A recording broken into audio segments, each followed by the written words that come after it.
21শে মে বেলোনিয়া হসপিটালে একটা বিশেষ গাইনি সার্জিক্যাল ক্যাম্প হচ্ছে। এখানে এই হসপিটালে সমস্ত আধিকারিক এবং ডাক্তারবাবুদের সহযোগিতায় ওরাই সমস্ত অর্গানাইজ করেছে। আমরা আগরতলা অফস অ্যান্ড গাইনি সোসাইটির তরফ থেকে আমরা ডাক্তারবাবুরা এসেছি, গাইনোকোলজিস্ট এসেছি। আমরা সেখানে অপারেশন শুরু করে দিয়েছি, অপারেশন হয়ে গেছে আমাদের। আজকে আমাদের টোটাল 19টা মেজর কেস এখানে অপারেশন করা হবে।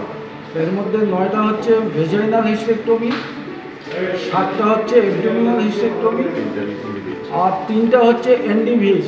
মানে এটা আছে, ঠিক আছে, এটা সার্জিক্যাল ব্যাপার। ওইভাবে আমরা 19টা কেস করবো বলে আমরা কেস এখানে শুরু করে দিয়েছি।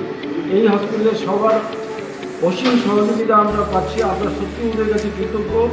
ওরা যেভাবে আমাদেরকে রিসিভ করেছে এবং আমরা যেভাবে কাজ করতে পারছি, এর জন্য সবাইকে ধন্যবাদ দিচ্ছি। আপনাদের সবাইকেও ধন্যবাদ দিচ্ছি আপনাদের এসে আমাদের সাথে সহযোগিতার হাত বাড়িয়ে দেওয়ার জন্য। নমস্কার স্যার, আপনার নাম? আমার নাম ডক্টর অশোক মজুমদার, গাইনোকোলজিস্ট।